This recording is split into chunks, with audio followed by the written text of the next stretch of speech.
Okay, shall we start? Hi. So we discussed last time how we can design a neural network if we have a specific task. So just a quick recap on what we did. So we talked about the neural network. This is essentially a weighted model for us, right?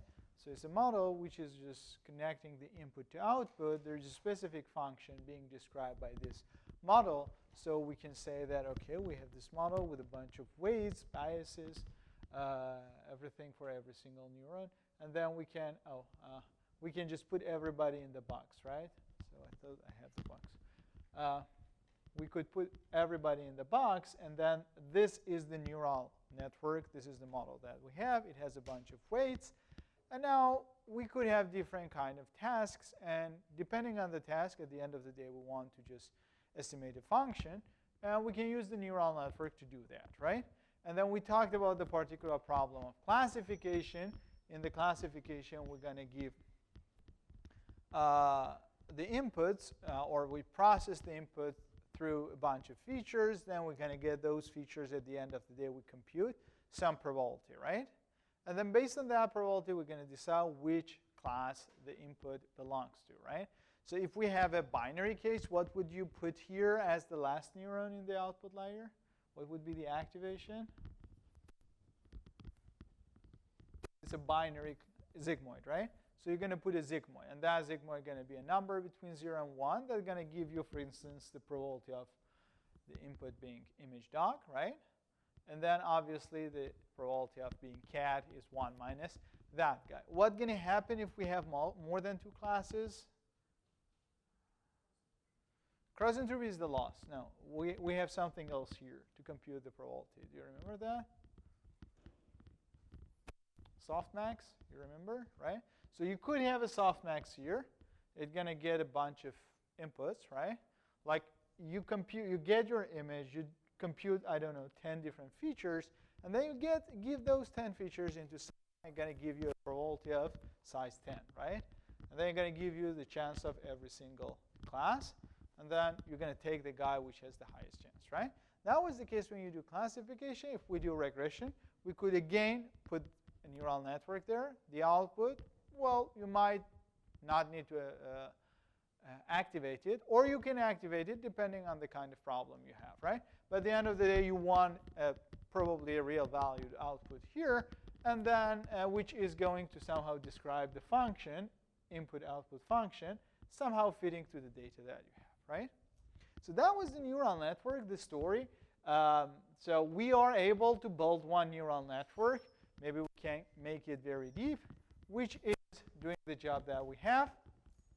But one thing left is how we can train this neural network. It means that now how I can make those weights, how I can play with the weights and biases inside this neural network, such that this neural network turns out doing the thing that I want, right?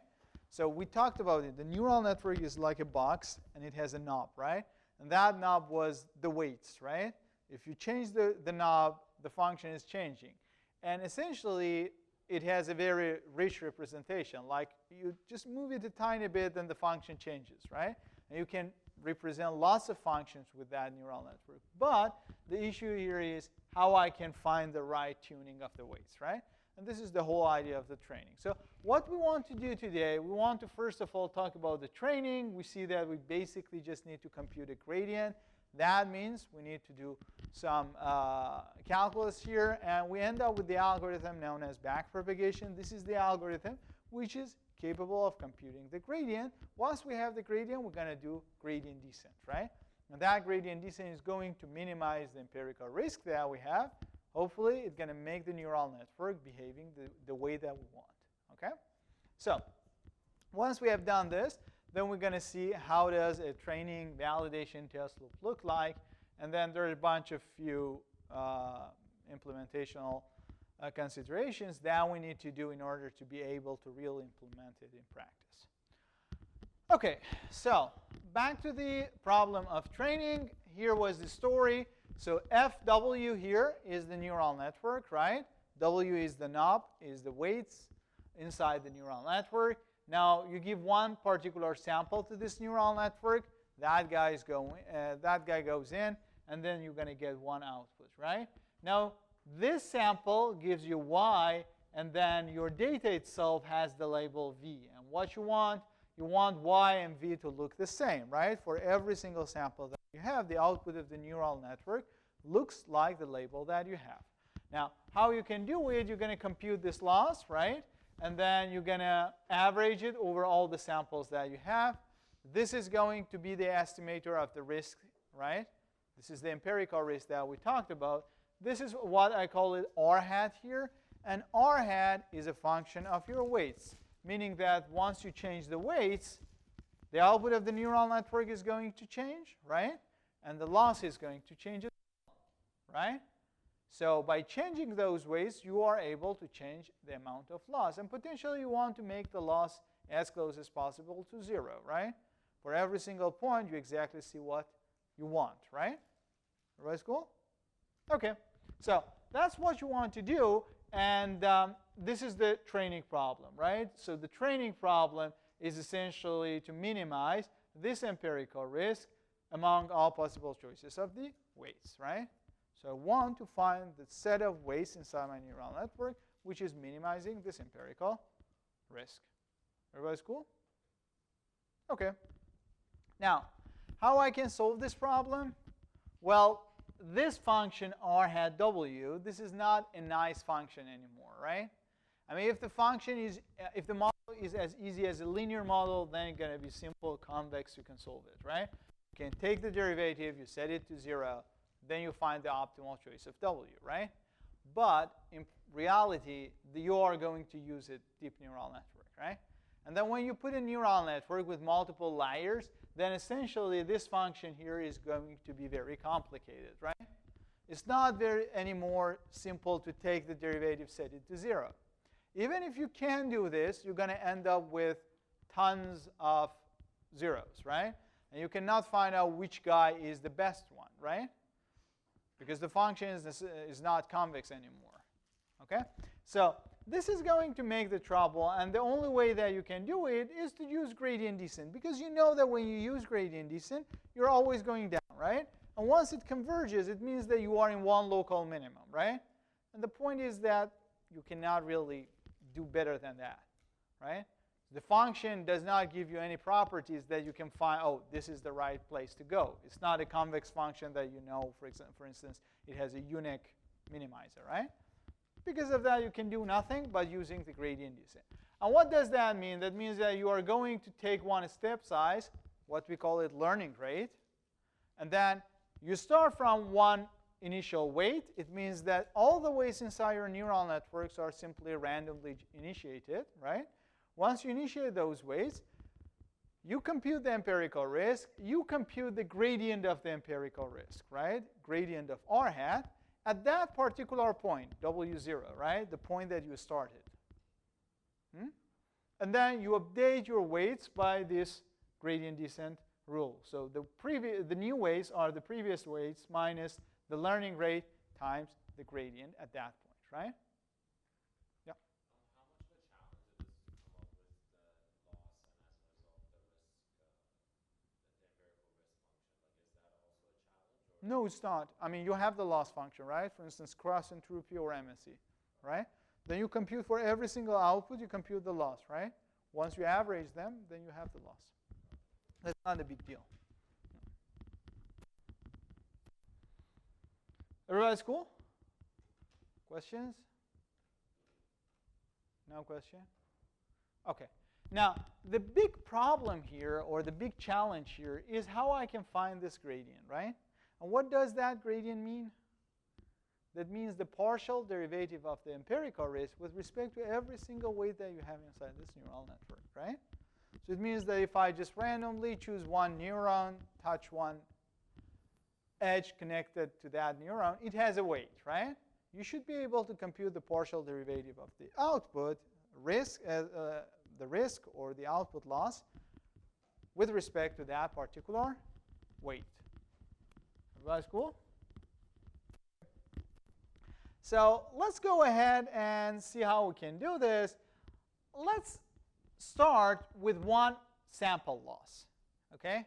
And something that I want you to just keep in mind, why I call it sample loss. Do you remember how I defined the risk? Not empirical risk. How did we define risk? You remember that? What was risk? What was it? It was the same, the loss that you compute of y and v, so the output of your model and the true label, this is the loss, when you take the expectation, right, with respect to the data distribution, right? If I could have infinite number of samples, which is just giving me the exact data distribution, then I take this expectation, right? But I do not have this. What do I do instead?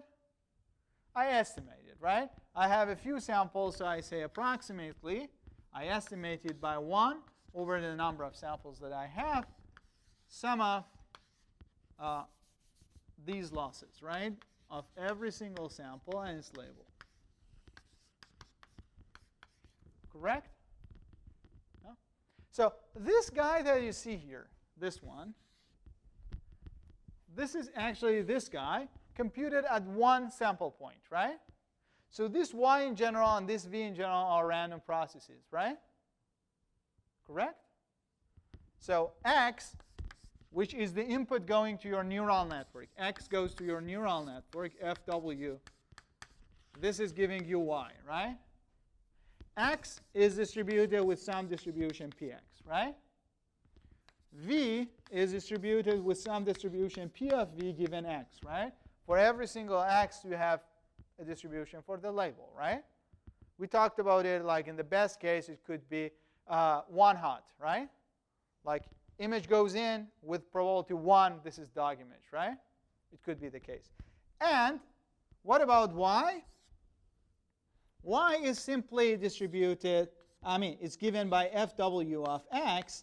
This means that out of this distribution px, I can find out the distribution of y, right? So I can conclude that y has some distribution py as well, given x, right?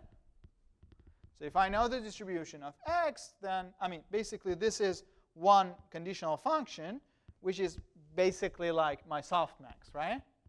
That then I have a distribution for y as well, right? And now that I have distribution of y, x, v, everybody, I can compute this expectation, right? In practice, though, I don't know this distribution. I don't know this true distribution. And this means that I cannot compute this expectation. But I can compute it at sample points, right?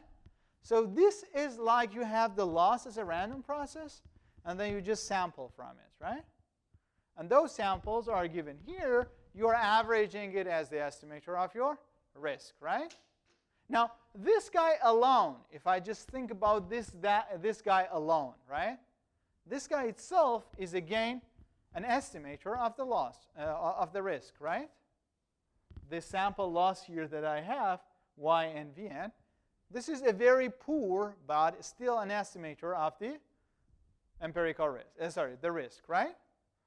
I am just doing it by one sample. If I have 2 samples, I average them, I get a better estimator, right? 3 samples better, and so on. If I have billions of samples, this is getting even better, right? Everybody's cool? You see that?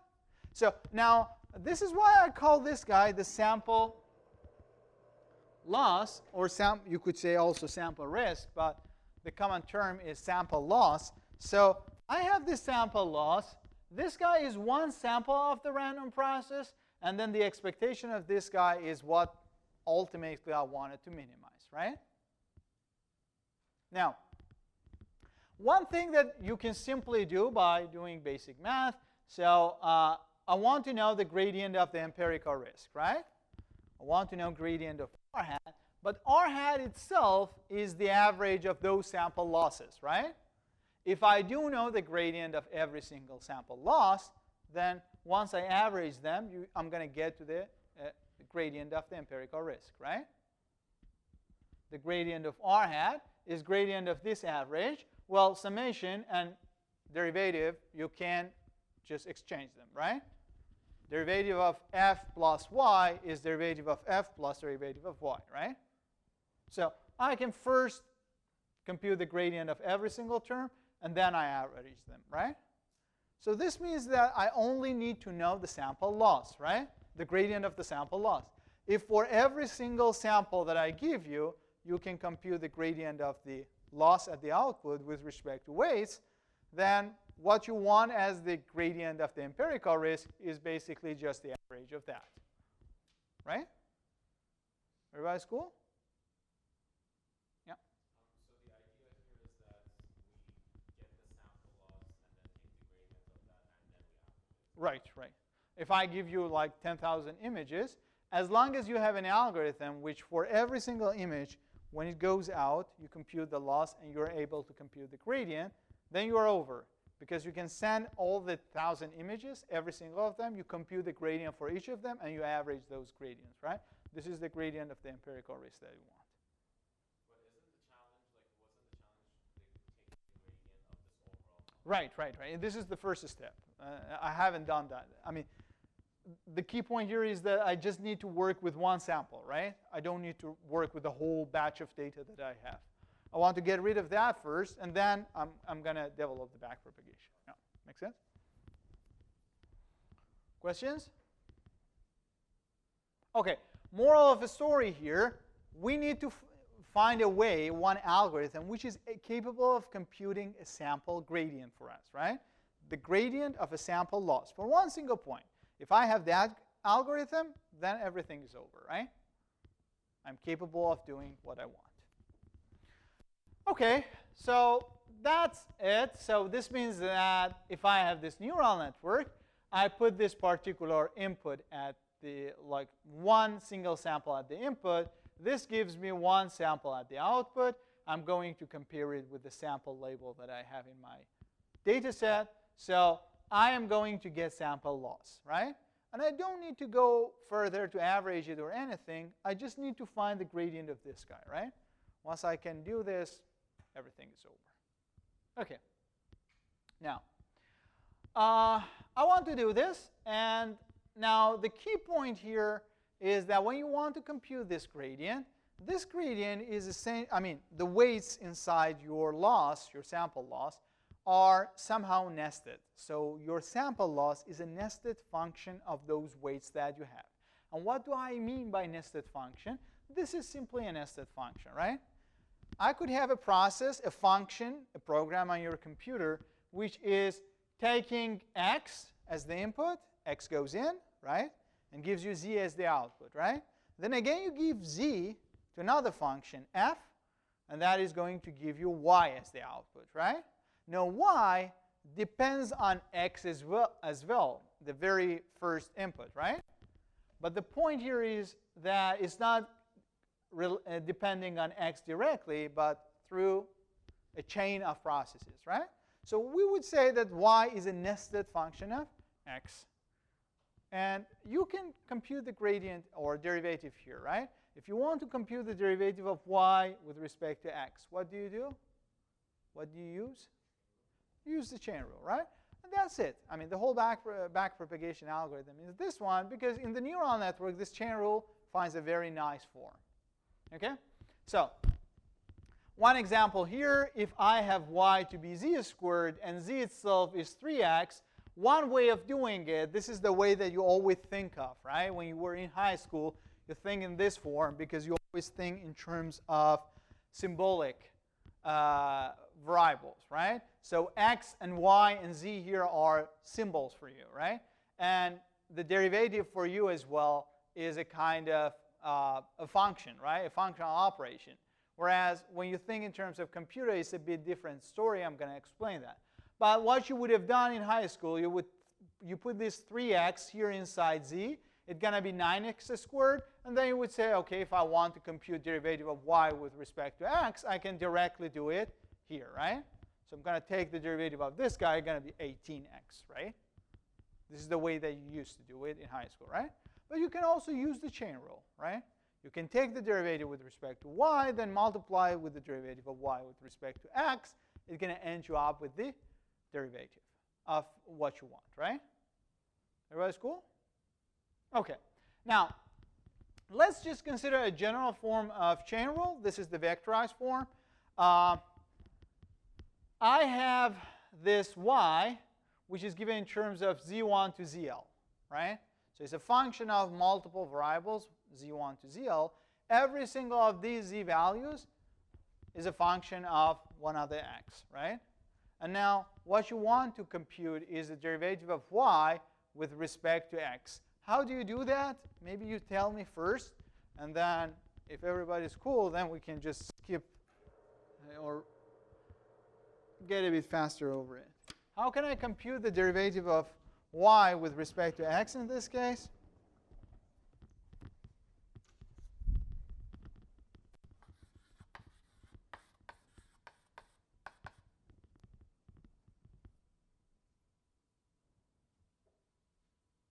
Any idea?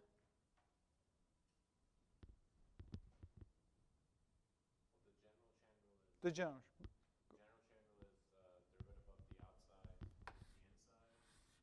Which would be here derivative of y with respect to z. But you have z1 to zl. How do you do that? Yeah, sum it up, right? So you're going to say dy to d, or it's actually partial derivative here. So partial derivative of y with respect to z1, right, times dz1 dx, right? Anything else? Plus, great. Partial derivative of y with respect to z2 times dz2 to dx, right? And they keep on going, right? Partial derivative of y with respect to zl, dzl, dx, right? Remember that? Now, you don't really need ever to remember anything in calculus because everything in calculus is quite intuitive. So how you can talk about what I said here? Well, I would say I have the zi, which is a function of x, right? So x goes inside gi, and then I'm going to see zi, right? Now, if I just make a tiny bit of change in x, dx, right? dx is a tiny bit of change inside x. Then what's going to be the change inside z? Well, by definition, it's going to be the derivative of gi times that dx, right? Because derivative of gi is the slope at that point, right? It's going to tell you if you tiny bit move forward, what's going to happen on the z-axis, right? Everybody's cool? Now, if I change a tiny bit x, I want to know also what's going to happen to y, right? That is what we call it dy to dx, right?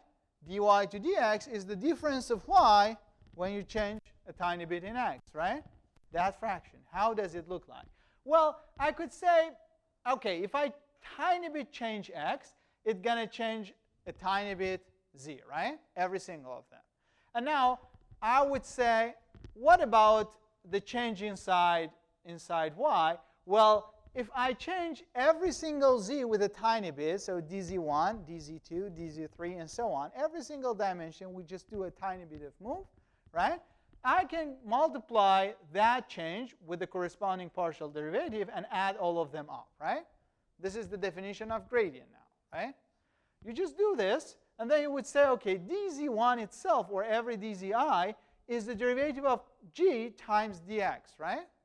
So I'm going to replace those guys here, right? G prime 1 times dx towards the end, right? And now you're looking for dy to dx. Well, it's going to be basically the change in y with respect to z times the change in z with respect to x, and so on, right?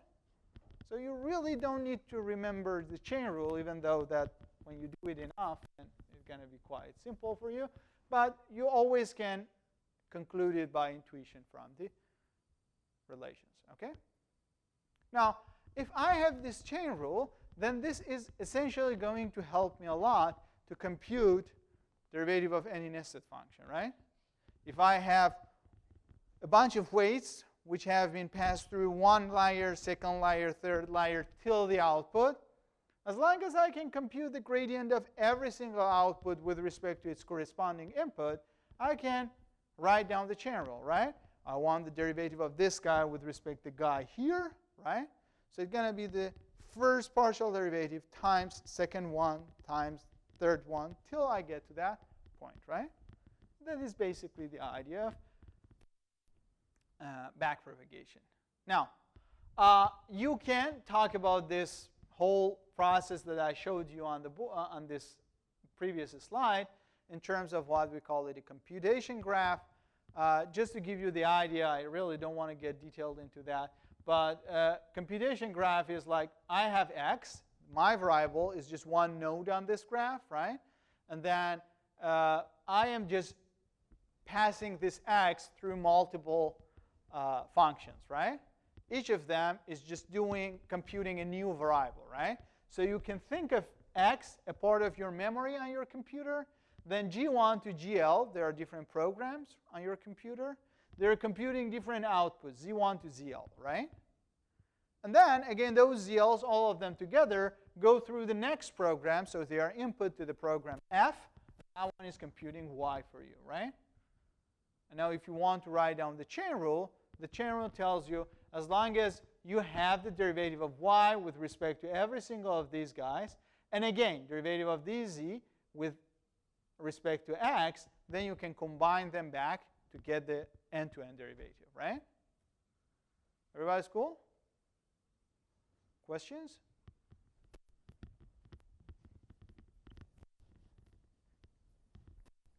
No question? OK.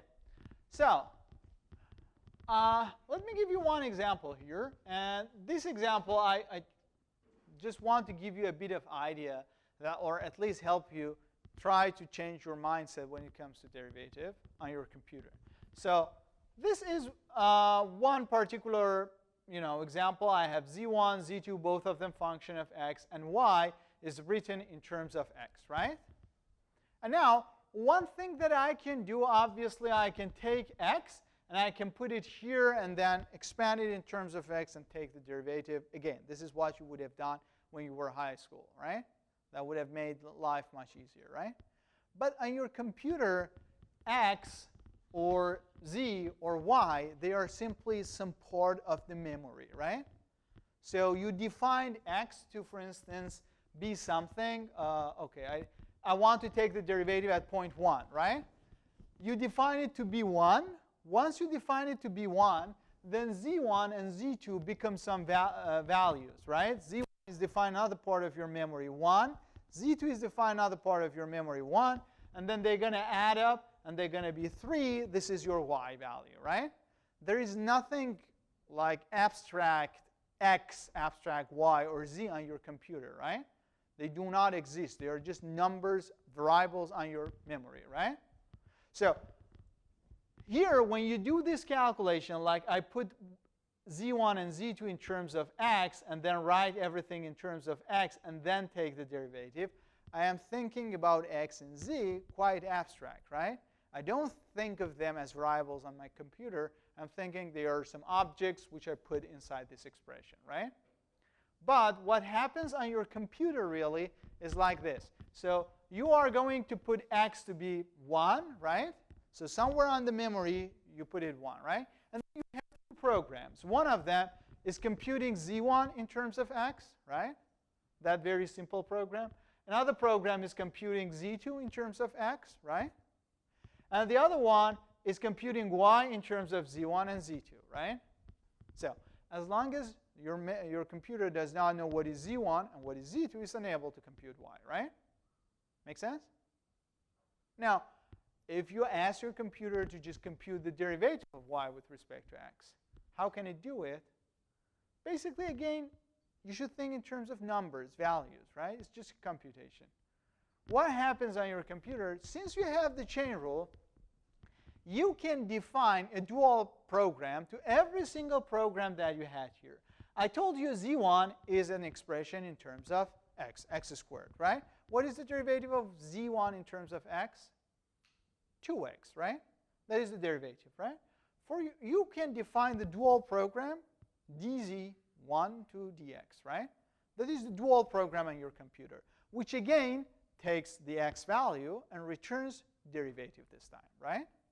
So you are going to define this function, dz1 to dx, dz2 to dx, right? These are dual programs to those Z1 and Z2 program, right? If you put x this time, it's going to give you the derivative, right? You also define this other program, which is dy to dz1, dy to dz2, right? This is another program which is taking z1 and z2 as input, right? And then it computes dy to dz as the output, right? The corresponding dy to dz as the output, correct?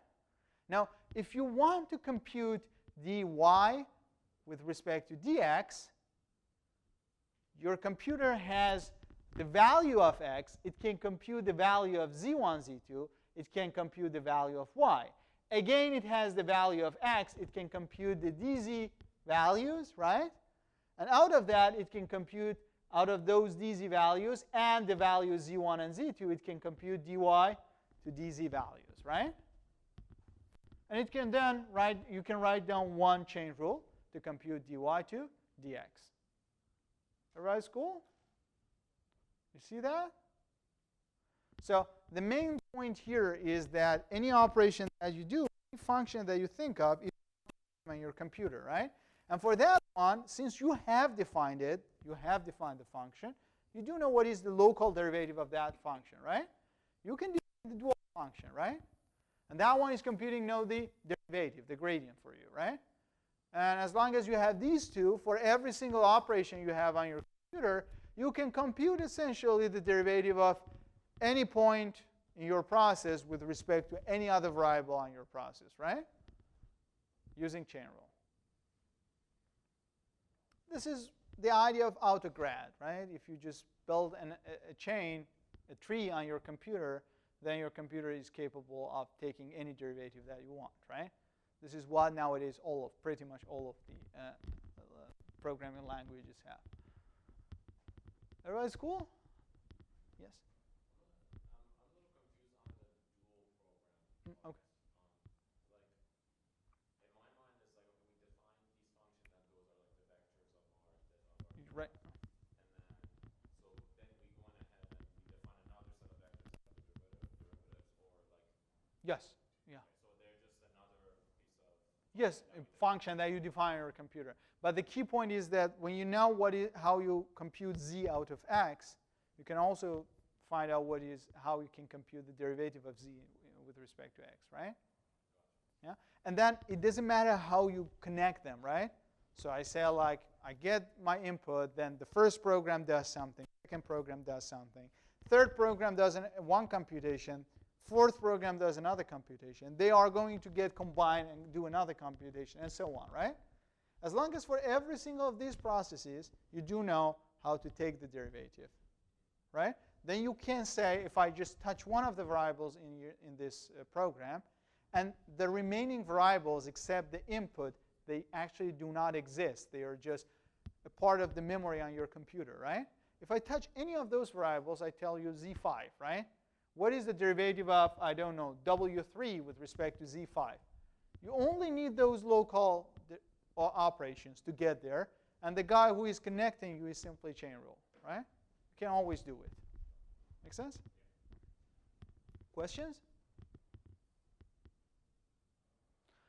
OK, so this is the way that you compute the derivative on a computer. And basically, you can extend this idea to a general case by a neural network, right? So I want to compute the derivative with respect to any weight that I have in this neural network. Well, this is the same story, right? When you start with your input on your neural network, it goes over some processes with a bunch of weights, right? Gets activated. This is a new variable, right? That new variable is the output of the program on your computer, right? And it's not hard for you to take the derivative of that one with respect to input or the weights, right? Because everything is either linear or an activation, right? Again, those features are being linearly transformed, activated, right? Those features, you can compute the derivative of new features with respect to the old features, right? You can keep on going like this, right? Now, if I touch one point on this graph, which is the output, and I ask you to compute the derivative of that guy with respect to this weight, you just write the chain rule to get back there, right? Everybody's cool? Okay, I'm going to show you one example. This is one example. This is basically the linear model that we had, right? When we worked with linear model, we did not really need to use chain rule, right? But it doesn't harm if we do chain rule, okay? Now, the way that is happening on your computer is that you have a bunch of weights, right? These weights are something that you initially randomly generate, right? You say, okay, bias on all the weights just generated by some Gaussian process, for instance, right? And then you're going to fix it. Once you fix it, the thing that happens is that your bias is added to your first input times the first weight, the second input times the second weight, and so on. And they add up to build this Z, right? So Z here is output of one program, which takes, for instance, the weights as the input and gives you back Z as the output, right? And how you can write Z in terms of those weights? Well, Z is bias plus weight 1, x1, right? Weight 2, x2, right? Weight n, xn, correct? This is going to be your Z, right? This is the program forward, right? The program that goes forward. Can you take the derivative of this guy with respect to anything here, like the weights and biases? What is, for instance, the partial derivative of Z with respect to W2? What is it? x2, right? It's a linear operation, right? You're going to write it down x2, right? How many of these partial derivatives you have here? N plus 1, right? The bias is also there, right? So you're going to be n plus 1, right?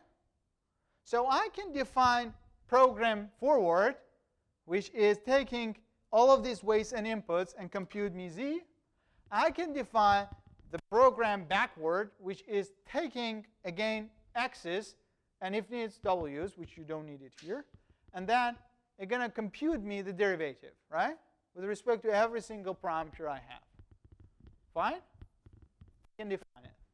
Now, I have this guy. I am going to activate it. This guy is, for instance, the sigmoid function, right? I compute the sigmoid. I get the output y, right?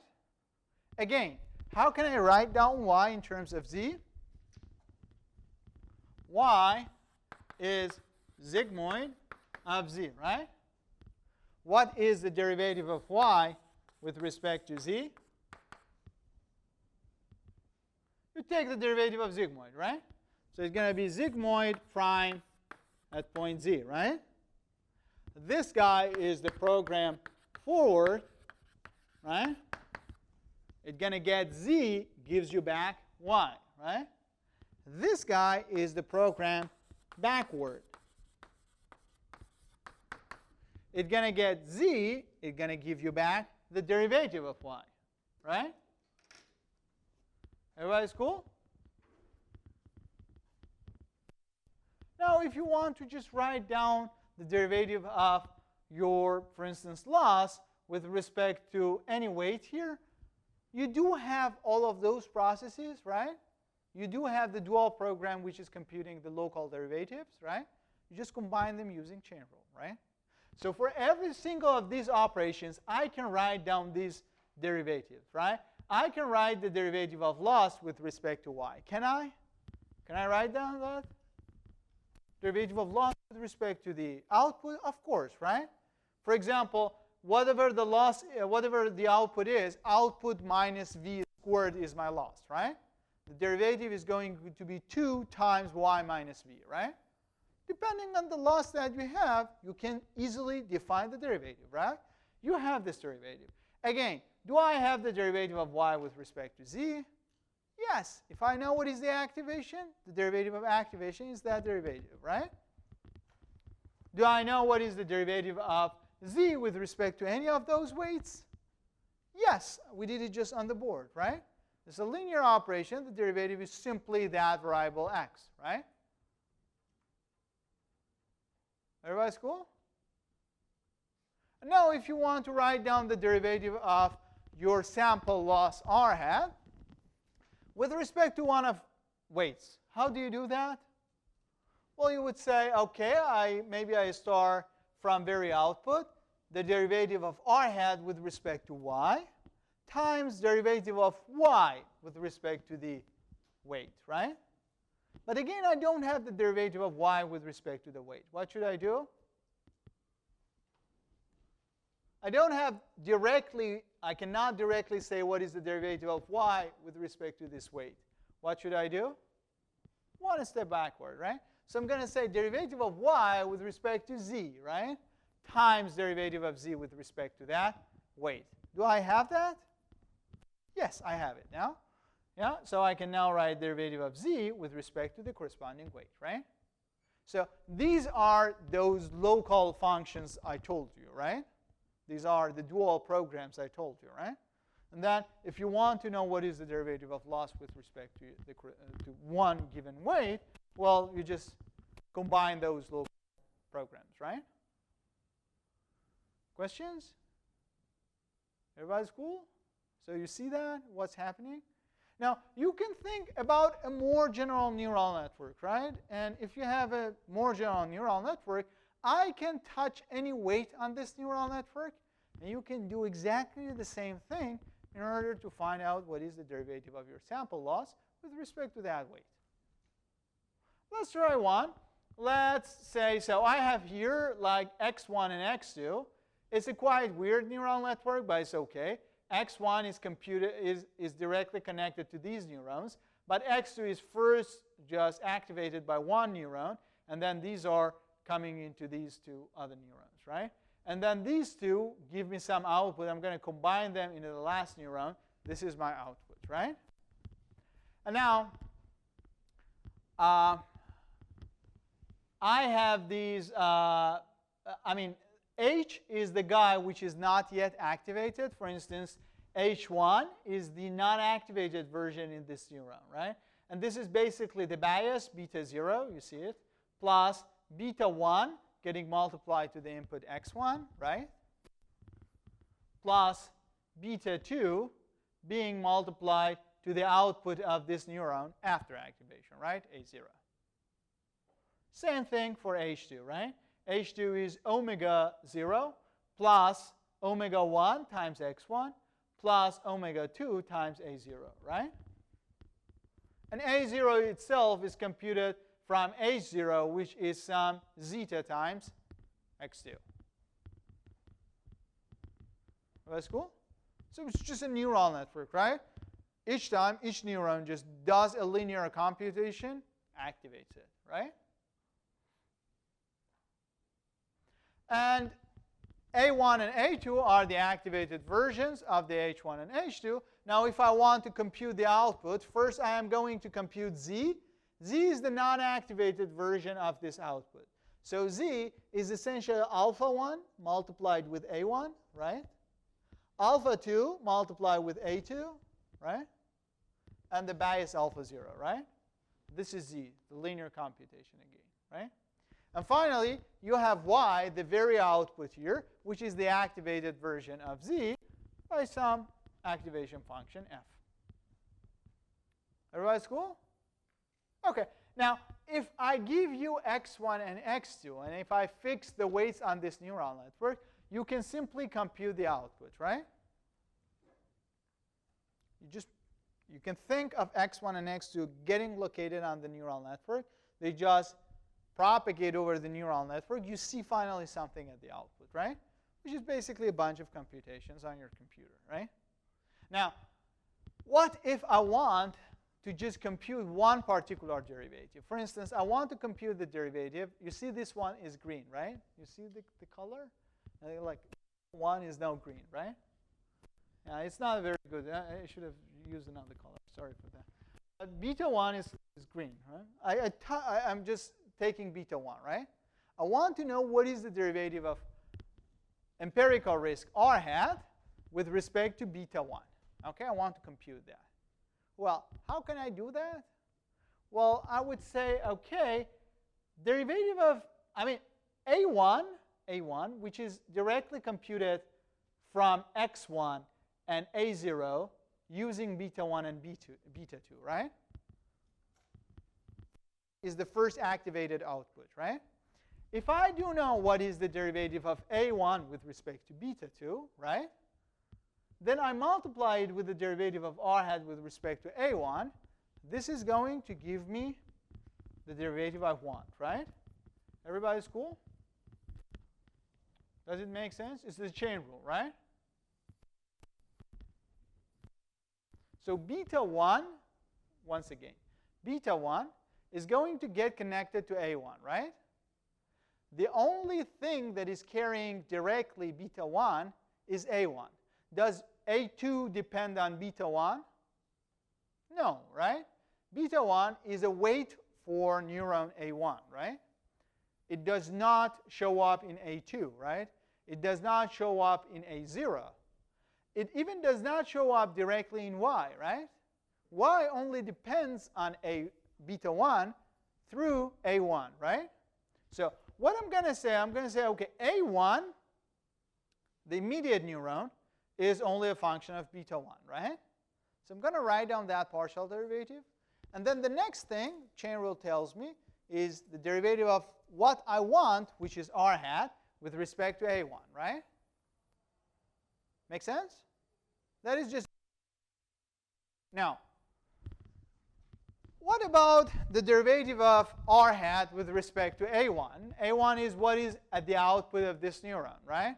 How can I compute that one? Well, I could say again, y is depending on A1, right? Or, sorry, the loss r hat, which is computed out of the output. That one depends on A1 through y, right? So I'm going to say that I take the partial derivative of y, which is the guy next to me, next to A1 actually, with respect to AY times derivative of r hat with respect to y, right? Everybody's cool? You see what I'm doing? Now, do you think that I can take this derivative of r hat with respect to y? Can I do that? Yes. R hat is directly computed out of y, right? Is the loss between y and the label. For instance, is y minus label squared, right? You can definitely compute that derivative, right? Now, what about this derivative? Derivative of y with respect to A1, or derivative of A1 with respect to beta 1. Okay, let's just take a look.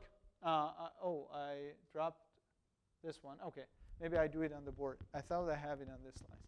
But what about derivative of, I show it later for a general case, but just.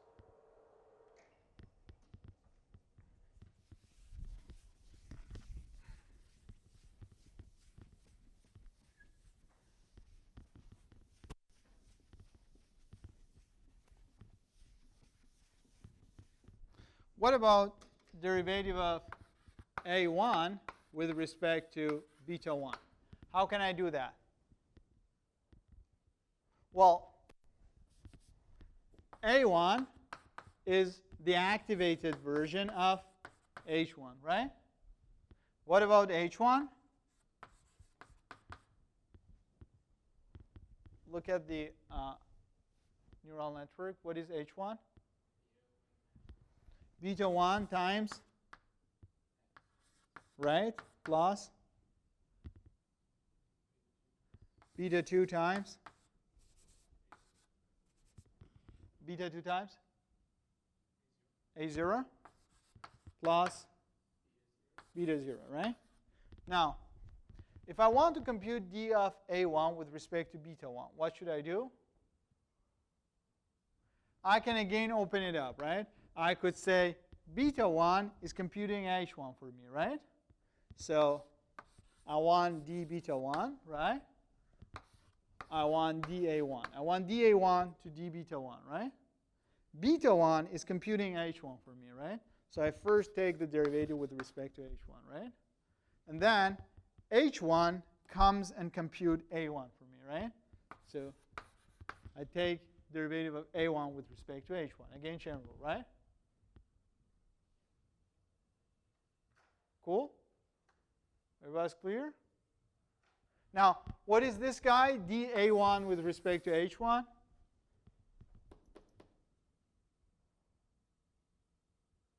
What is the derivative of A1 with respect to H1? What is it? Derivative of the activation function, right? So it's going to be f prime, right? At the H1. What about this guy, derivative of H1 with respect to beta 1? X1, right? Anything else is just treated as a constant, right? So it's going to be X1, right? Everybody's cool? So if you are taking derivative of an activated output of a neuron with respect to any weight, it's always like this. I'm going to show you next. It's going to be one of the inputs, right? The corresponding input, actually, multiplied with the derivative of the activation function, right? And now any derivative that I want to show in this neural network, you can write it down as a sequence of these kind of derivative, right? One output of a neuron with respect to the input, right? And so on. So let me just give you another example on the same neural network. Maybe that one helps more. So let's think about this zeta here.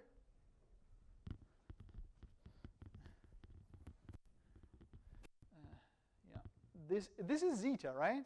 How do you call it? Zeta, right? Or you call it z? Zeta. Okay. Because this one and the other zeta, I mean, there are two Greek z things, and z in English, all of them are z for me. So then I think it was not a good choice of, like, I have this one and z as well, so I'm going to confuse. So I'm going to call it zeta. So zeta, maybe better, right? So I want to take the derivative with respect to zeta, right? How can I do that? Again, I would say, okay, the derivative with respect to zeta, what should be the first thing that I'm going to open with respect to? The neuron immediately connected to that weight, right? What is that neuron? A0, right? So I'm going to write down is it A0? Yes. A0, derivative of A0 with respect to that weight that I want, zeta, right? And then, next thing, well, I need to know the derivative of what I target r hat with respect to A0, right? But can I compute derivative of r hat with them? And obviously, what you can do, if you want to compute the gradient of r hat with respect to any weight, as I said, you're going to compute the gradient with respect to the corresponding neuron. Then that one is going to lead the next gradient and so on. Until you get to the very output, this guy, you can compute it simply, right? Because you see the output, you compute directly the loss out of the output, so you can compute this gradient simply. And then you can just move backward, complete all of these computations till you get to this particular gradient that you want, right? That particular derivative that you want. So now, few things that you should pay attention here. First of all, if you're computing the gradient, you need this gradient to exist, right? If the gradient of the loss with respect to your output is, for instance, 0, anything else in your neural network going to get 0 gradient, right? Clear? If the derivative of r hat with respect to output is 0, derivative of r hat with respect to any weights is computed as the derivative of r hat with respect to output times output with respect to the previous neuron times previous neuron with respect to the previous neuron, and so on, right? The first guy is 0. Everybody else is going to be 0, right? Make sense? So this guy, if it is 0 or if it is a poor gradient component, this is going to kill all the gradients that you have in your neural network. You don't want this, right? So this is why you need to have a loss function, which is a very nice differentiable loss function. Potentially, it has gradient everywhere, right? Same story is with the activation, right? If you take the derivative, any of those middle derivatives that you compute, next neuron with respect to previous neuron, right? They are going to contain the derivative of your activation, right? If your activation is having gradient 0, right? Then this guy is going to get 0, right? And once one of them in the middle is 0, anyone before is going to get 0, right? This is why we are not happy using, for example, a step function as the activation, right? Because this is pretty much 0 everywhere, right? Even if you define some sort of large derivative in between, it doesn't matter at the point where the step happens, right? It doesn't matter because the rest of that is 0, right? Or we are not happy. I told you that we are not happy with this indicator function as the loss, right? Like you look at the output, you compare it to the true label, you say error or not, right? Because that guy essentially has no derivative, right? You cannot define derivative. And even if you, again, define the derivative at the point where the change is happening, rest of it is constant, is 0, right? Whereas cross entropy or MSE, they do not have that property. They are clean. You can always compute the gradient, right? Now, here in this domain where we mostly think is statistically, this makes less kind of, it becomes less important when you think in terms of gradient, maybe. Because you think at the end of the day, oh, I have a loss function, I want to minimize it, right? But when you get more computational, like when you do deep learning, for people in that domain, the only thing that is doing the learning is the gradient, right? As long as you have gradient, this means that you can backpropagate. This means that you can get gradient or derivative with respect to your weights, right? This means that you can update your weight, right? If you don't have gradient, this means that you are killing the update. This means that when you start from one weight, this weight does not change. You never do learning, right? So people who think computational about the machine learning, like people in deep learning, for them, learning is happening simply, or the information always being carried by the gradients, right? Because the gradient are the guys which are changing the weights for you at the end of the day, right? So if you read some paper which is written by some people who are more computational, you say that, well, to do the learning, we need to make gradient, right? Don't wonder. They simply mean that we need to be able to update, right?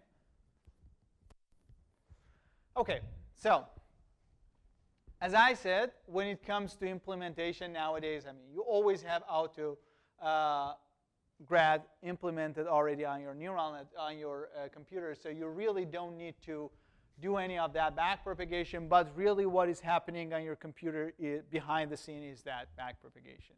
It's just simply the computation graph, and you just move on the computation graph, right, by doing autograph. So this is one particular example from PyTorch. So if I define the model, so probably you might have started, or you might do it later for this last assignment, assignment 4.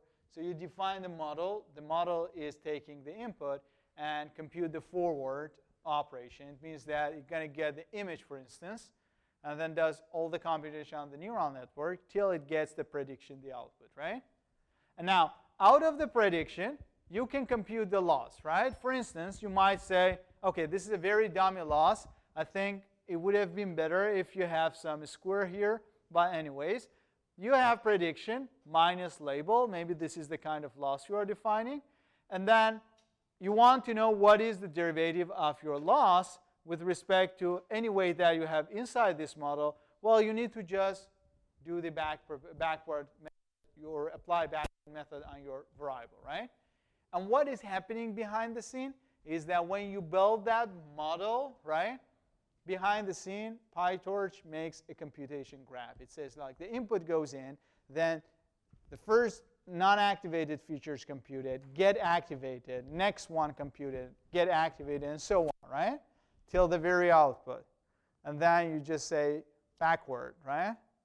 So it's going to compute all of those it has all of those local derivatives, right? It's going to just multiply them together, add them up, and you're going to get any derivative that you want, right? This is why if the model is extremely large, you're going to need lots of memory for this operation, right? Because you need to have a lot of place in your memory to store all of those forward-going computations. You need to do all of them in sequence, because the second layer feature is computed out of the first layer feature, right? So you're going to take more time. And then once it's computed, then you compute the backward, right? Everybody's cool? Questions?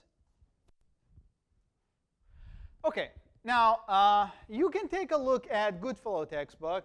There you're going to get a bit of like more details maybe on the backpropagation.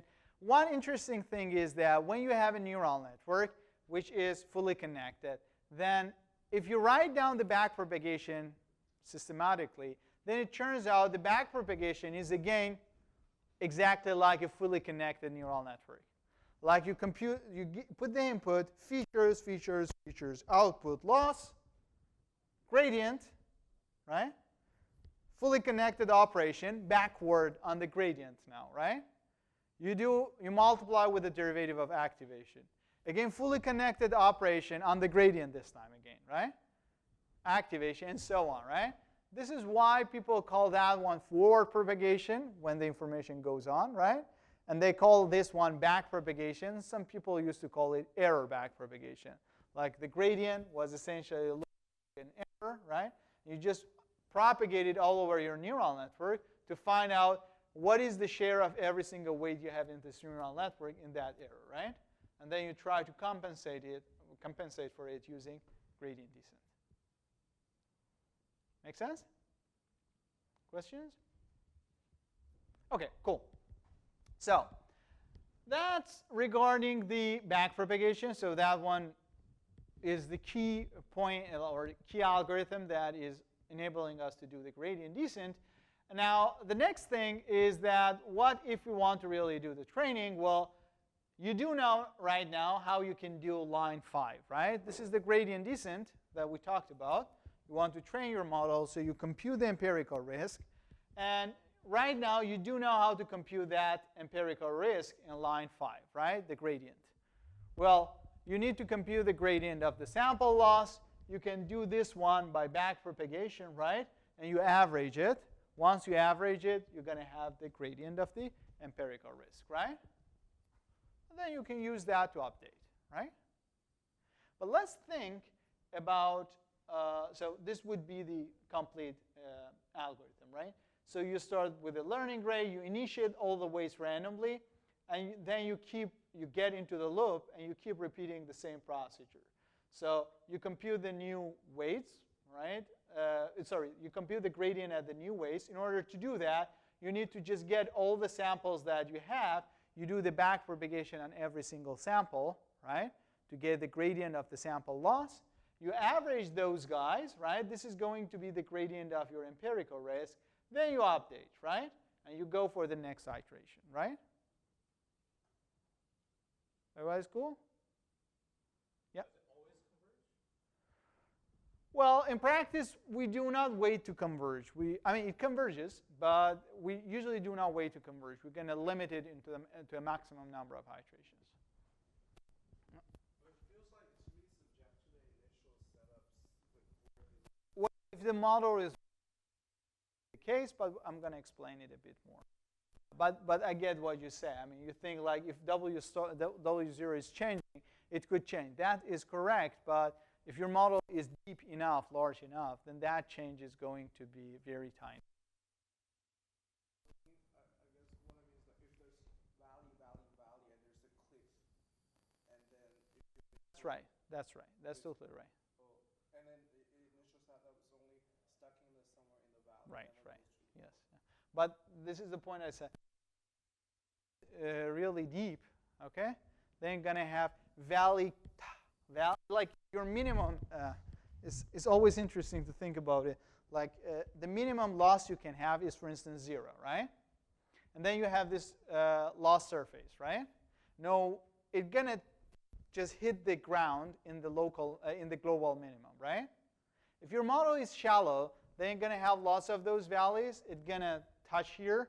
Another valleys touch here, and that's it, right? And then you are right. If I start here, I'm going to get into this valley. If I start here, I get into this valley. But if I start a very good point, then I'm going to end up touching the ground, right? So this is when the model is shallow, okay? And obviously, if you train a shallow model with quite basic approach, then depending on the initial point, you can get different performance, okay? But when you increase the capacity of your model, when you make it deeper and deeper, those valleys start to just hit the ground, all of them, okay? So you can, I mean, there are some statistical analysis that show that the number of touches you do on the ground is going to increase with the dimension or the size of your model, right?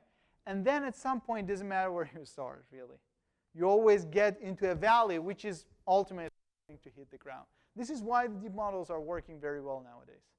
Like, you just do MNIST classification. You never care about your initial point. Like, you change the seed, okay, in your training. You're going to see a tiny bit of change, right?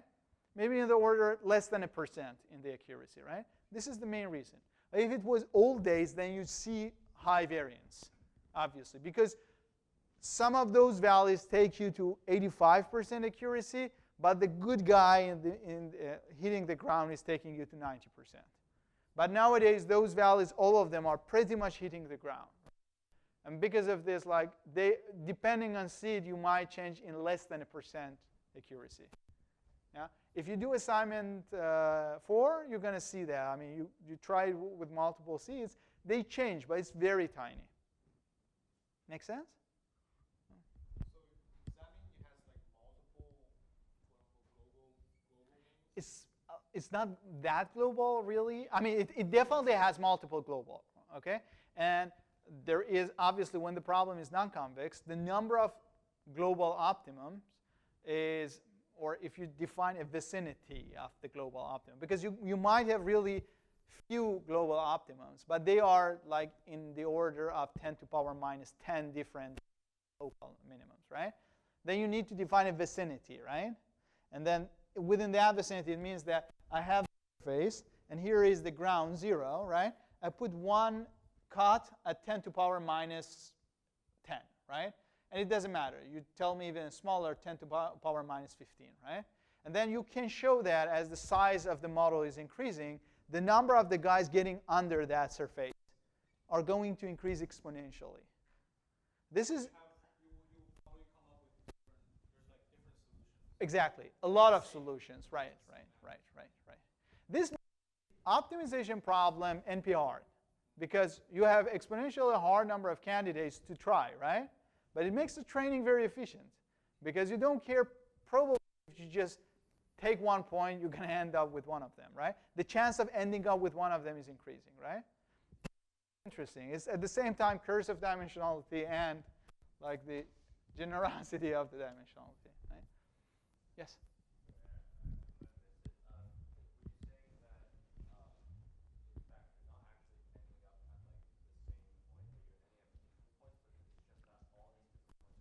Pretty much performing the same, right?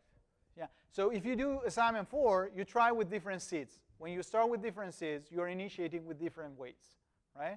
And then you end up with different performance. But the performance that you are evaluating is just different in the order less than 1%. Yeah. This is why nowadays, like you train your model here, somebody else trains with another machine somewhere else. All of you get close to the same benchmark, right? MNIST, if you use the right deep neural network, you're definitely 92.5%, right? Everybody who does the same pretty much architecture going to get the same value. The reason is that one, because none of you is starting with the same values, right? But it works. Make sense? Questions? OK. Now, one thing that you might pay attention here is this loop which we have in every iteration, loop between line 5 and 7, right? If you want to compute the gradient of the empirical risk, you need to apply backpropagation for every single sample that you have, right? Now, if I want to just do one iteration, and by the way, the number of iterations that you do for gradient descent, I mean the loop in line 3, the number of iterations is usually in a very large order, like a couple of thousand, tens of thousands, even hundreds of thousand iterations, right? Now, for every single iteration, how many computations you need to do? Or how many times you need to do backpropagation for every iteration?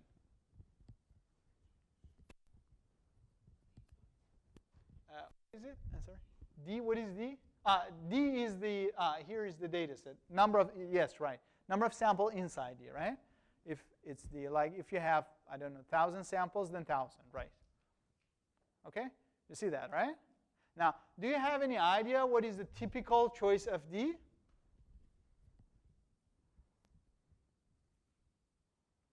Okay, this is the typical choice of D for ImageNet, 1 million. Okay? ImageNet is a quite famous data set. It's a kind of benchmark. Many competitions were, I mean, since AlexNet won ImageNet competition, like ResNet again won this competition. Like it was, in a period of time, was the competition where people design neural networks or any algorithm to do image classification, and then they train it on this data set, and then they just participate in that competition, and then the one who wins get the prize, right? So that guy has 1 million samples. Your MNIST, which you try, has 60,000, right?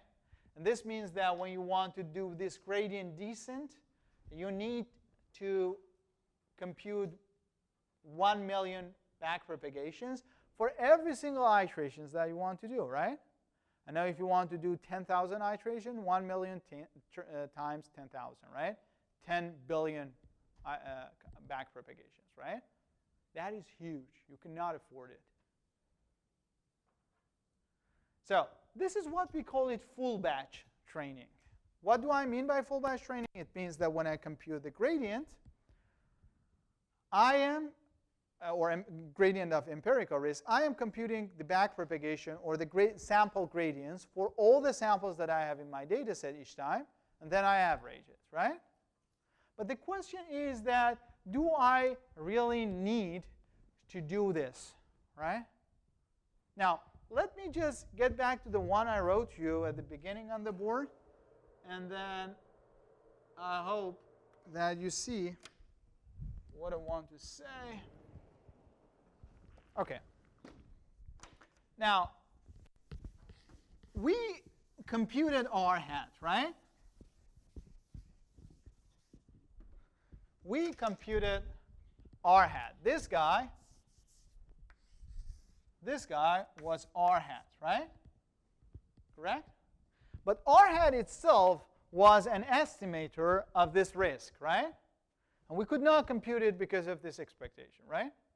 Now, when I compute the gradient, right, if I could compute this risk, I would have gone and compute the gradient of this guy, right? Because that is the original thing I want to minimize, right? I cannot find it, so I just use its estimator, right? But now, let's say that I can access this guy, so I'm going to compute the gradient of this guy, right? Now, if I want to compute the gradient of expectation of something, right, I can compute first the gradient and then the expectation, right? So I want to compute the gradient of this one. This means the gradient shows up here, right? But I can simply replace or exchange these two, right? So I can write it down, the expectation of the gradient of this guy, right? Everybody's cool? Yep? OK. So essentially, what I am looking for, the gradient that I am looking for, is the expectation of the gradient of the loss, right? And I am capable of computing the gradient of this guy, right? Correct? This is the gradient of the sample loss. So this is the gradient of Rn we talked about, R hat n, right? And I average it.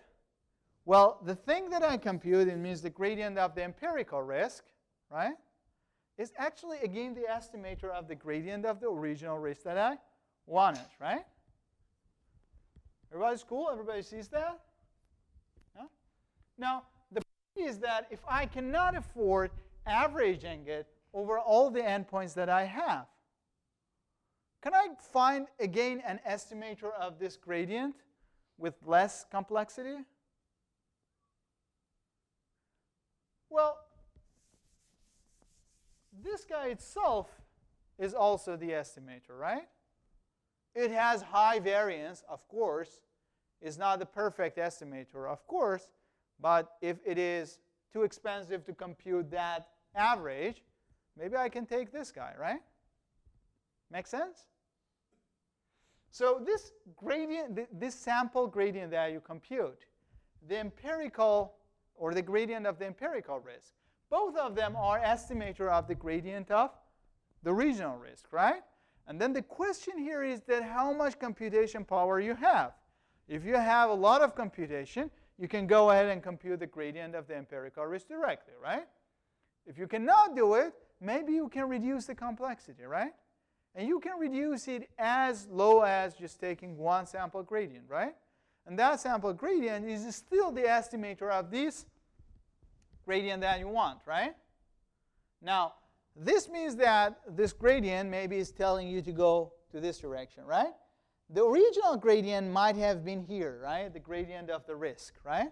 But this guy is telling you here because of some error, right? If you do it next time with another sample, it's going to tell you here, right? If you do another sample, it's going to tell you here, right? Now, this is the right direction you want to go, but this is taking you like this, right? If I compute the empirical risk, it is making me like this, right? It's going to reduce the variance only, right? But it does not change the fact that both of them are taking me, in average, towards the same direction, right? Thinking in that line, then you can actually simplify. You can simplify the gradient descent algorithm in this case by just going sample-wise. What do I mean? I mean that this loop that we had, 5 to 7, which you compute all the sample gradients and you average them in line 8, right? And then you update. You're going to just drop all of it, and you get one of the sample losses, right? So you just go forward, backward. You get one gradient, right? That gradient is an estimator of what you want, right? It's not the perfect estimator. That's right. I do understand. But if I cannot afford, it's better than nothing, right? So this is what you do if you want to do sample level gradient descent. See it? Everybody's cool? So I am going to compute backpropagation. I get the sample gradient, and then I update my weights using that sample gradient. Now, what I can hope for, I can hope that, okay, if I start here, right? Now, the original gradient, the gradient of the risk, the perfect one, which has no noise in it, right? There is no variation in it. It tells me just go this direction, right? If I could compute the gradient of the empirical risk, it had a tiny bit of variance, right? But if I have too many samples, then that variance is small enough, right? But this is going to take me like this, right? It just jiggle me around the line, right? But I'm going to get there, right? But if I use the sample gradient, then it's going to jiggle me much more, right? So I'm going to go like this, right? But as long as I'm lucky, I'm going to be around that line, right? And then finally, I'm going to get to the direction that I want. You get the point? Question? Now, if you find it a bit confusing, you might go home and think about this estimation idea that I wrote on the board, okay? But the key point here is that this gradient that you compute by backpropagation, this is essentially of the same direction as you want, right? When you do the averaging, the only thing that you do, you average a bunch of same things, right? And now here, this update, you can do it, right? Computationally, you're able to do it, right? The point is that you might tell me, okay, this is not a good gradient, right? Well, I don't care because I don't have more computation resource, right? Make sense? Questions? Okay, so you can do this. And now if you want to just do the iteration, you might, if you look at this algorithm here, so you're going to start with the first sample, right? You pass it forward, you do backpropagation, you have a gradient, you update, right? Again, you want to go for the next iteration, you put the next sample, you go forward, backward, you have the gradient, you update, right? And you keep on going. Now, let's say I have 100 different samples, right? And I am finished with the iteration 100. It means that I have used all the samples. Then what should I do next? if I want to keep updating? I'm going to get back to the first point, right? Again, I start with the first point, right? Again, I send it forward. I come backward, a new gradient. I update, right? And don't confuse yourself. That gradient is not the previous gradient, right? Because I changed my weights all the way, right? In every iteration, I updated my weights. My weights got changed. This means that my gradient is changing, right?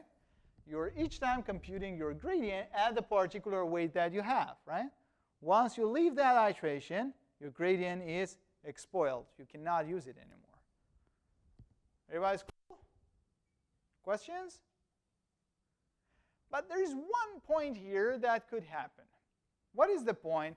Let's just think about imaginary example. I told you when you are taking those samples, you're like moving a bit randomly, right?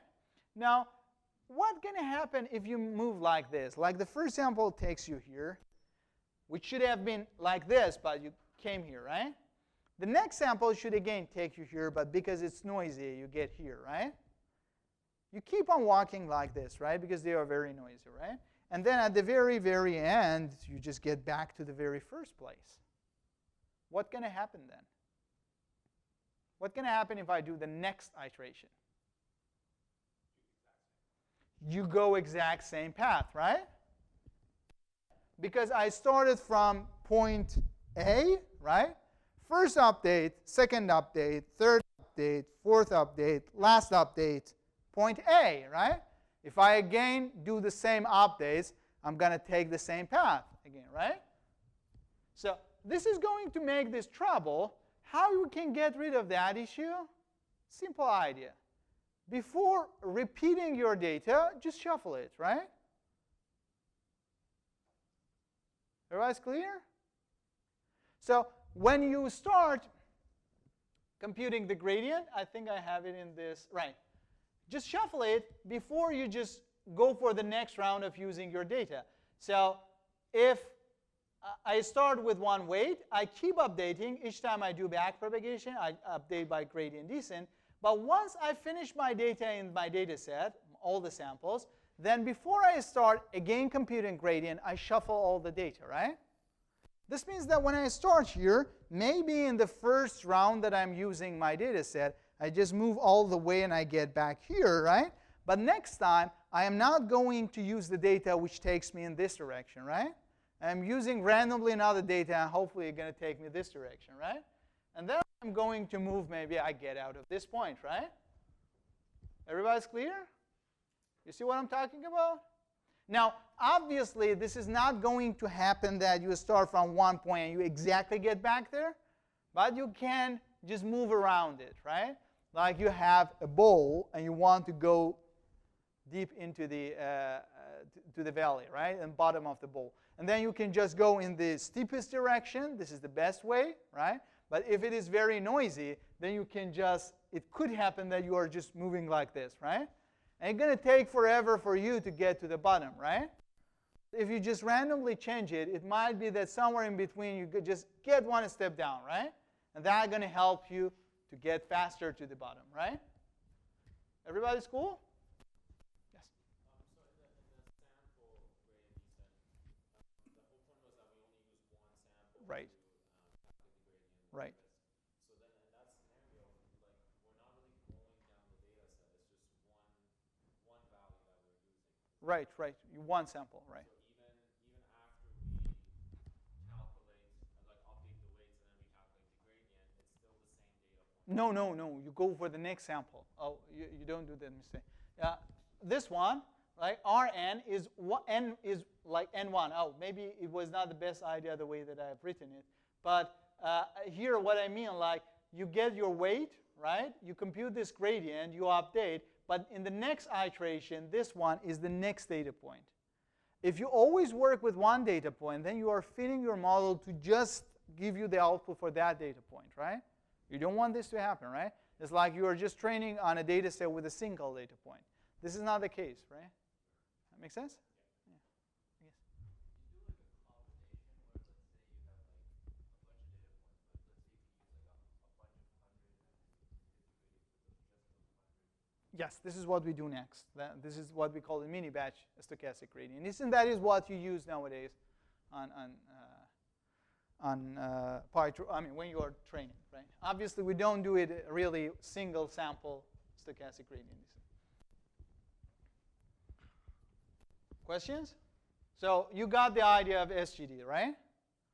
So randomly choose one point each time, compute the gradient for that point, update, right? And keep on going. Okay, so now when you use SGD, obviously, as I told you, you're every time taking the gradient of one sample, right? And this is extremely high variance, right? Because for one sample, I mean, the right direction might be this, but it's just going that direction because for that sample it's like this, right? You wanted to average it over lots of samples, right? But you couldn't. But when we do single sample, we are being too stingy, right? I mean, we can afford a bit of samples, right? And this is the idea of what we call it mini batch stochastic gradient descent. So in general, what you can say that gradient of r hat, this empirical risk, and the gradient of a sample loss, so this sample gradient, both of them are estimating the same gradient. They are both estimating the gradient of the original risk, which is the expectation of the loss, right? But the point here is that this guy has lower variance as compared to this one. And obviously, if you want to just balance the variance and complexity, you can somehow take a middle point, right? So you don't really need to either go for the whole data points or one single data point, right? You can randomly select a bunch of them. You compute the gradient for those points. You average those few points, right? You're going to get one lower variance gradient, right? And then you update with that one. This is what we call it mini batch gradient descent, stochastic gradient descent, right? So in general, when you do a stochastic gradient descent, you are going to get lower quality in the updates compared to the original gradient descent, where you use the empirical risk gradient, but the benefit that you get out of this expense is that you're getting much less complexity, right? You're going to do the updates faster, right? And then you always can make a kind of balance between these two things, right? So you can think about one mini batch size B, right? And then you would say, I have my whole data set, right? I'm going to break it into mini batches, right? And then I start with the first mini batch. This is what I'm doing in line 9, right? I start with one mini batch. I do backpropagation for every sample inside the mini batch. Maybe my mini batch has only 10 samples, right? I do 10 backpropagations. Once I am over, I'm going to average the sample gradients I computed on that mini batch, right? You have this estimator, which is better than a simple SGD, right? And then you take that one, you update, right? You go for the next iteration. In the next iteration, you go for the next mini batch, right? Again, you do backpropagation for samples inside that mini batch.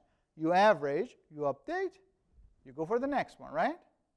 And then once you're totally over with the whole mini batches, before you start from very beginning, you need to just randomly shuffle everything, right? Because you don't want to get again into that behavior that I told you, right? That repetitive behavior. Of course, in this case, you're going to get that behavior less stressed, less pronounced, but still it's possible, right? Especially when the mini batch size is significantly smaller than the whole training data set that you have, right? For shuffling, do you just shuffle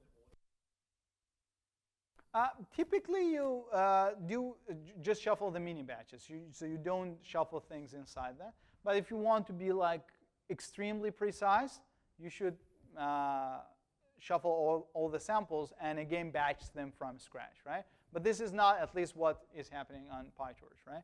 In PyTorch, you just do batching. Once you've done the batching, every time you go, you just shuffle the batches, which is pretty much the same thing, especially that the batch size is significantly smaller than your data size, right? How much does it matter when you choose the size? Sorry? When you choose the size of the batch, like I mean, typically you work with like 64, 32, 64, 128, right? But it depends. Like if you are very rich in computation, you can go even more crazy, right? But the point is that at some point, increasing is not going to benefit you so much, because the amount of variance drop is so small that it does not really impact. It's just extra computation. Questions? No question? OK, so now if you do mini batch stochastic gradient descent, then you're going to have a few definitions. One of them is iteration. What is iteration? Iteration is when you update your weights once, right? So it essentially means when you are finished with one mini batch, right? Now, when you do one iteration, you finish one mini batch, right? In the next iteration, you will start the next mini batch, right? And you keep on going, right? But it happens that at one particular iteration, you are finished with all the data that you have, right? The last mini batch, right? And when you want to do the next iteration, what do? You start again from beginning, right? After the shuffling, right? Once you are over with all the samples and you want to go and start from beginning, this is when you say, I'm finished an epoch, right? An epoch, it means that the time that you're over with all the samples inside your data set, right? So now, say I have, and the batch size is obviously the size of every single of those batches, right? Now, let's just do one simple example. Say I have 60,000 samples, like in MNIST, right? And I'm going to train it with SGD using a batch size 100. How many iterations I do in one epoch?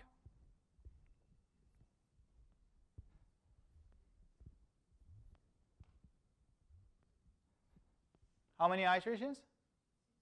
600, right? Everybody sees that? 600 iterations in one epoch, right? Because the first iteration is going to take the first 100, right? The second iteration, second 100, right? Third 100, fourth 100, and so on. Once I am over with the 600, 100 samples, I have finished all the 60,000 samples that I had, right? Now, if I want to do iteration 601, I need to go back and use the data that I already used before, right? So at this point, I have finished one epoch, right? And you typically train your model for some tens of epochs at least, right? Some 40 epochs, 50 epochs, right? And thinking about large data set with small batch sizes, you can see how many iterations we are doing, right? Make sense? Questions? No question? OK, so that's pretty much this. So mini batch SGD, this is going to define a sort of trade-off between variance and speed. I mean, it provides a kind of fair trade-off because you can play with the batch size. If you increase the batch size, then you are essentially reducing the variance because every estimate is getting better. But of course, it's going to take much more time to compute, right? Whereas you can reduce the batch size, you speed up, but this is the cost that you pay, right? You're going to have higher variance, right? So large batch size is going to give you lower speed, less variance. And if you make a kind of small batch size, then you're going to have higher variance, obviously. But it's going to give you the benefit of higher speed, right, for every single computation. Now, there is always a kind of sweet point in between, right, where if you increase the batch size above it, the amount of reduction in the variance is not going to help you so much, right? And then increasing the batch size beyond that is just simply extra computation. Also, there is a batch size when you drop below it, the variance is so high that this extra speed you get is not worth it anymore. Okay? Because you are either not converging properly, or if you want to converge, since you have so much variance, you need to do significantly more iterations. So you're going to pay in that respect, right? So there's always a kind of sweet point in between. The typical choices are always, for batch size, is typically a power of 2, right? 32, 64, 128, things like this. But it depends also on the data, right? If you have a very giant input, right, you cannot make your batch size above something, right? Whereas if you have a simple MNIST image, it's not very large, right? And you can just stack a big chunk of them into one batch, right? And your computer can still do the process. Okay, questions? No question? Okay, so just a few notes here. We're really not getting into them because, I mean, they're more into optimization and computational stuff, just that you have heard of them.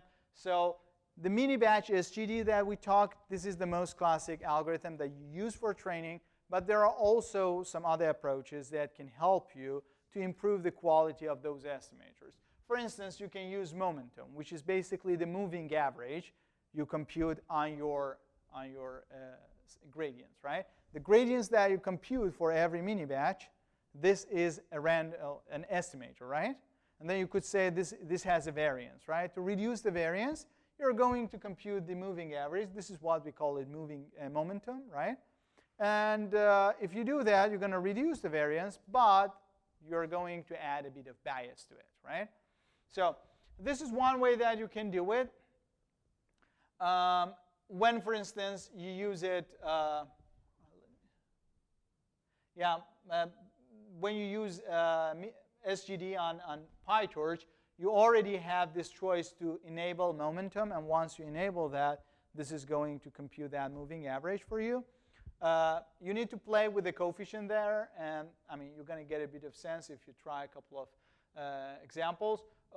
One thing is that at the end of the day, all the algorithms that you use on your PyTorch, for instance, optimizers like rprop, RMSprop, Atom, all of them are at the end of the day based on this stochastic gradient descent. The only difference is that after computing those sample gradient, after averaging it over a mini batch, they might do one or a couple of extra operations on that, like computing the moving average. They might normalize it by the moving average of the variance as well, right? And by doing that, you're going to get different algorithms. Like the most famous one is the Atom, right?